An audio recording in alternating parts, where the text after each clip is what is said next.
Hey folks, Mark Emery here with the Lighthouse Law Club. In just a minute, I'm going to share with you some excerpts from a phone conversation that I had with our mortgage elimination and fraud specialist. We'll call him Jimmy for now, and he's got some very interesting insights, to say the least. And due to the fact that I'm going to pick and choose just some excerpts from that conversation, let me just summarize everything for you right up front so you can see the complete picture, and then you can hear directly from Jimmy, all right? So in this process, there's two parts. Part one is evidence gathering, research and collecting the evidence. This is done with a forensic audit using an individual who has very interesting and insightful access to certain databases that are extremely helpful in this process. He's an insider, okay? And this evidence gathering process, where we uncover the fraud in no uncertain terms, works just as well in judicial states and non-judicial states, because what we're doing is we're uncovering fraud. Fraud in the chain of title and fraud in the securitization. Those two different arenas are researched on your particular mortgage, and that information is brought forward where it's black and white. Okay? The evidence is then analyzed, and if there is a good case, which there usually is, but not always, then they will proceed. All right? Sometimes there's not a good case, and there are circumstances where there is not much, if any, fraud to be uncovered, and you'll hear Jimmy talk a little bit about that. And in that case, they'll tell you, okay, they're not doing this simply to collect fees from people, and they do charge for their service, all right? But if there's not a good case, they'll tell you, and the good news is that all is not lost at that point. There are still, if you're in a foreclosure situation, for example, there are still alternative ways to keep you in the home for at least 18 months to a couple years, all right, without any mortgage payments, all right? And so based on what comes back from the forensic audit and the research they determine and the number of violations that they uncover, that will determine how the case is put together, how the fraud case is assembled, and that will help determine exactly what the costs might be. So those costs will vary based on what you find in that evidence gathering process. Now, as far as the morality of this whole situation, you need to understand this. Your house has already been paid for several times over. And let me tell you how. First of all, if you've seen our video, Beat the Bankers, Eliminate Debt, you understand that the lender never lent you anything to begin with. You funded your own mortgage, okay? But they took the collateral, they took the fees, and they're taking the interest with absolutely no risk whatsoever. You're the only one at risk, all right? So nothing was ever lent to begin with, in most cases, all right? That being the case, the bankers then sell that note. After they've already created the money to put on their books to loan you, so they've received the funds first time, now they sell that in the secondary market, and they receive the money the second time. All right, then that note is securitized and put out onto the market. Those securities revolve over and over and over again, and you likely have seen that in the notices you've received on where to send your payments. That note is being sold and resold and resold again. All right, so that's just churning in the market. And so these people are being paid time and again on your house.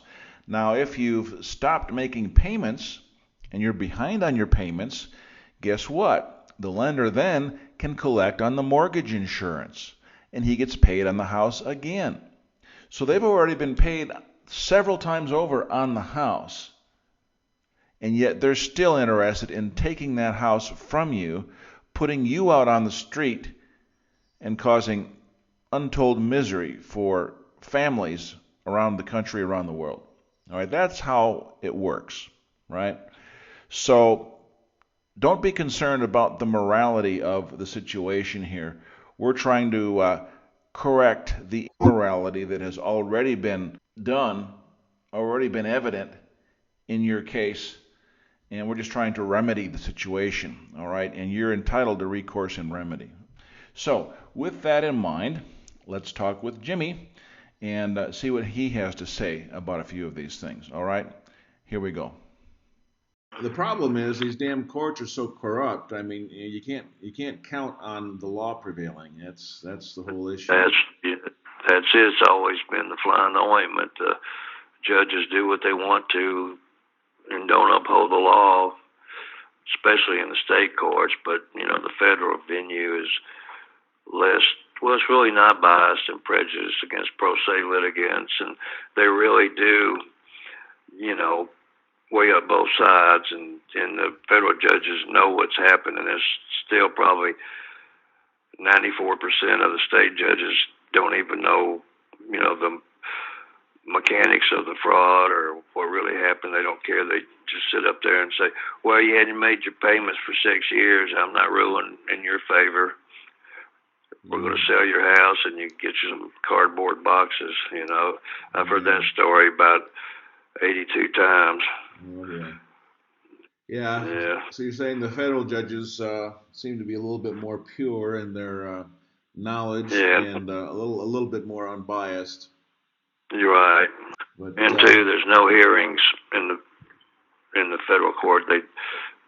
I've never had a client have to go to bankruptcy. They do, but for district courts they don't. For federal appellate courts they don't, and they don't have to go for state appeals either. But the judicial states that foreclosed by a lawsuit, they'll have hearings. But it's another good thing about the federal cases, they don't have to go to any hearings.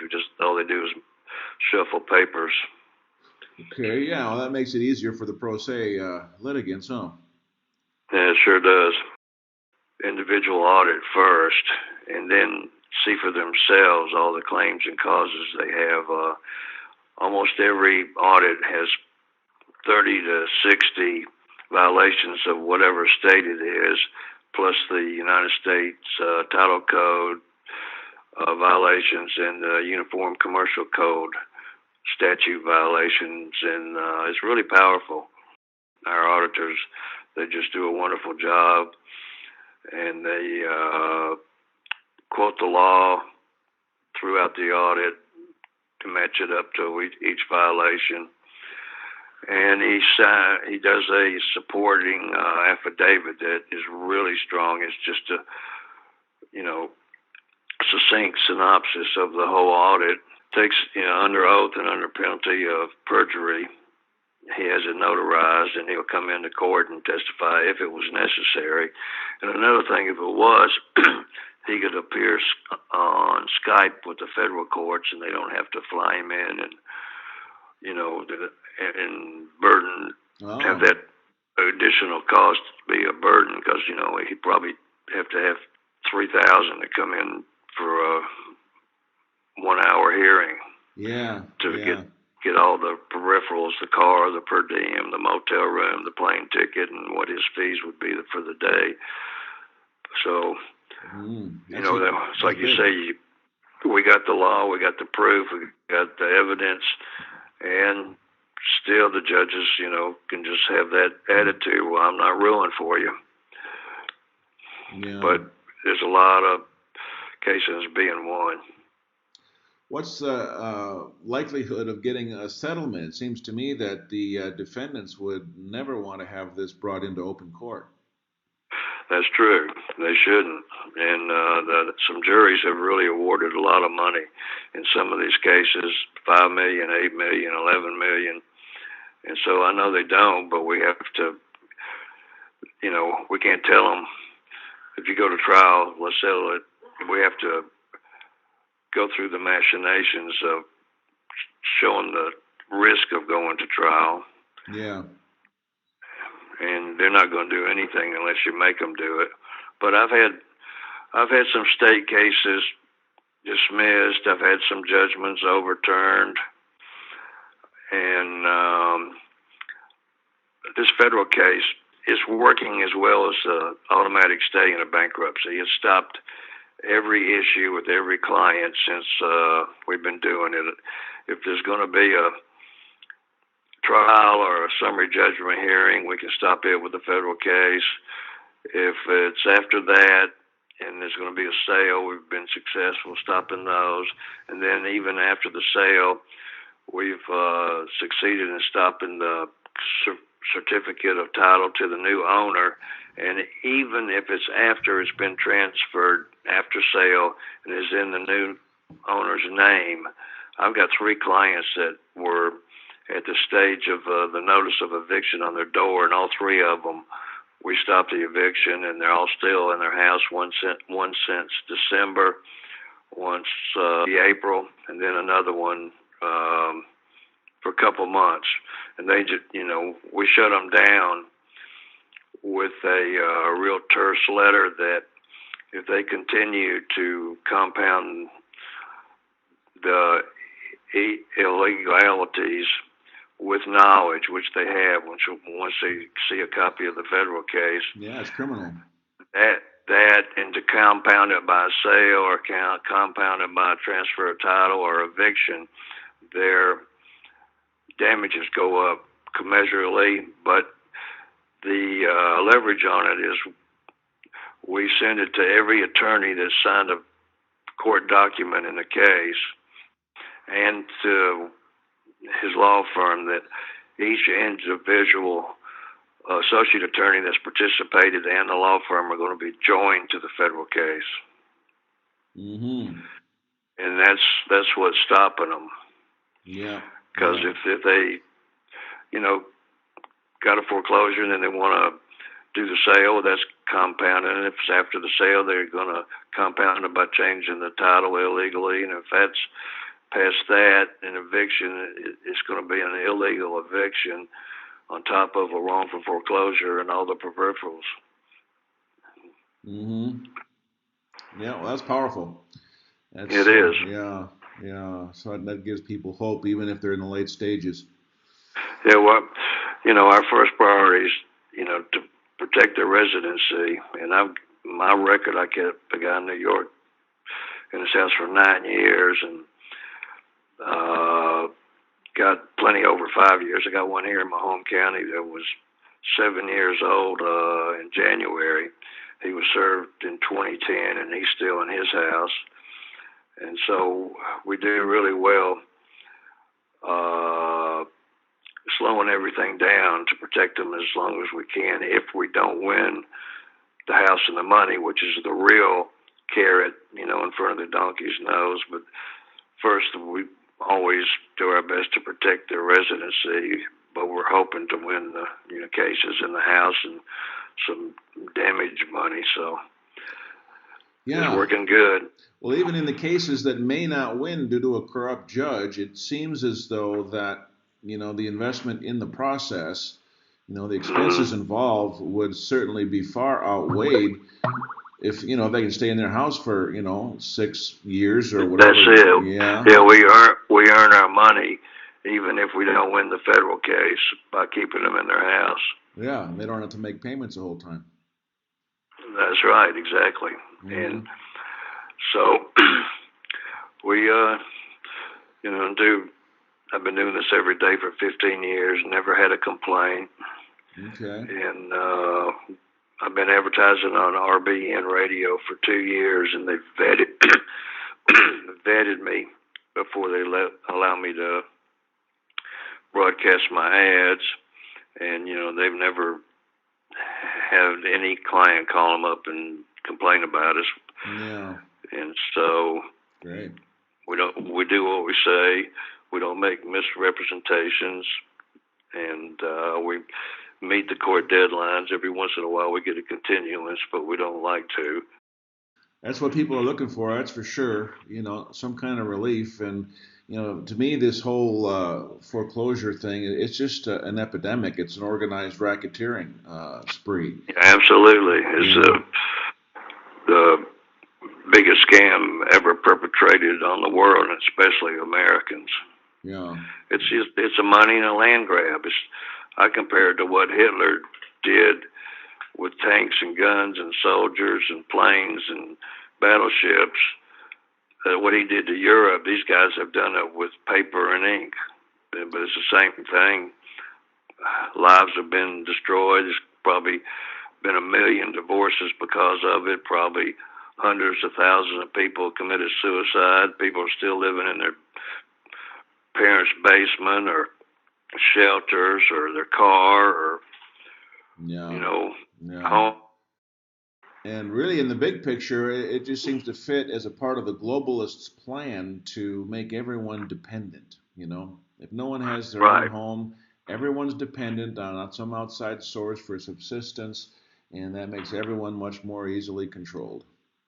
Mm-hmm. And if they go into a mod, they make it a 50-year mortgage and add the principal on the backside, and they'll never pay for their house. They're just paying rent to the bank. Yeah. And two, one thing is 100. Another thing is 100%. Anybody that goes into a temporary mod rather than a permanent one, every time, every one of the clients that came to me have done it. I had a couple that tried it, and I've got a network of associates that they doing the same thing we're doing. It, and there's never been a client that when they paid that last temporary mod payment ever get converted to a permanent mod. As soon as they complete the trial mod, they say, well, you're not qualified for the permanent mod, and then they go to sell the house, but they stole another 6 months or a year payments out of them on a temporary mod, and they have no intention whatsoever to convert it to a permanent mod.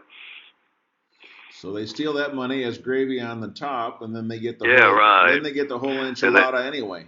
My God, I mean that's just satanic. Yeah, it is, and two, they've sold the note and the mortgage to a trust on Wall Street and already been paid, and then now they're going to take the property and get paid again, and a lot of them have collected mortgage insurance, and so they get paid 3 times, plus the stealing the temporary mod money at the end, just to be pinch every booger out of every Lincoln penny that the homeowner owns and then put them in the street. Yeah, so they get paid 3 or 4 times, and then they willfully destroy people's lives. That is just unimaginable. Unimaginable. They know they're doing it. Yeah. Well, absolutely, it's all premeditated. It's a brilliant scheme, but like you said, I say, it's really satanic. It's dark and it's evil, destroying so many people. Yeah.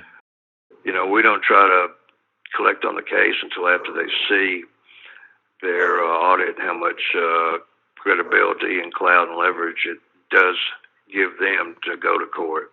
Yeah, so really it's kind of a 2-step process. First, get the audit, see what you're working with, and then figure out what the strategy is from there. Yeah, right. And to the auditor, he won't do the audit if they don't have a case, and I won't do the case if they don't have a case. We don't take anybody's money just to be doing it when they don't have any hope.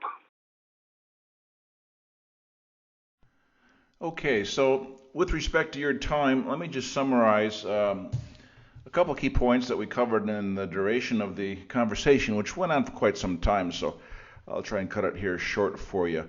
The cases that do not work real well might be a case in which you have a line of credit secured by equity in your property, and you've drawn down on that line of credit various times, maybe on a periodic basis, whether it be monthly or whenever you need it.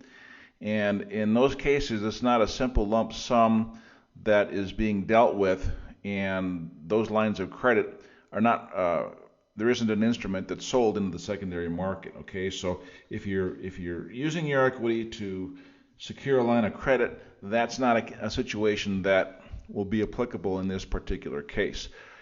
Jimmy indicated also that if the mortgage is created by a state bank, those mortgages typically go into a portfolio and are not sold off. Okay, so that might be a situation where this approach would not apply properly. So those are just a couple ideas. Some states they've had more success in than others. And really, I guess the thing is, you just need to move forward if you want to evaluate this and get started in the evaluation process to see exactly how things can turn out. But it appears that in most cases that there is significant fraud and reason or cause to make a claim for damages.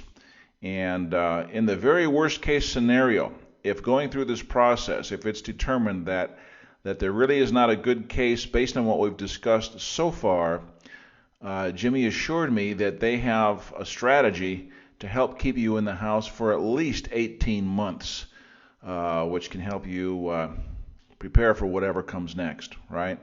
So there is no issue at all in stopping or putting in abeyance any type of action, even if you're at the last fence post along the way. Very late into the stages, he can help keep you in the house, worst case scenario, for at least a good amount of time. So there you go, folks.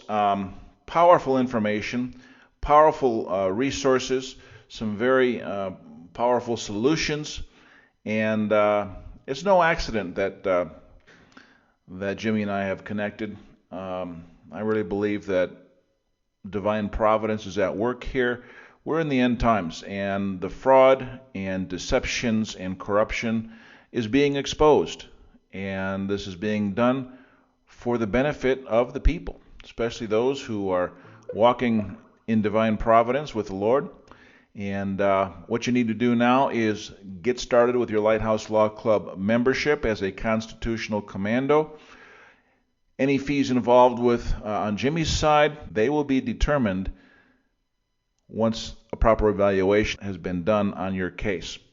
Should you have a good case and wish to proceed, again, we've got the grant program to help assist you with any fees that might be required if you decide to proceed. All right? So there is that as some financial assistance if necessary. So with that, take care and God bless. I hope this has been helpful information for you, and I hope you can benefit.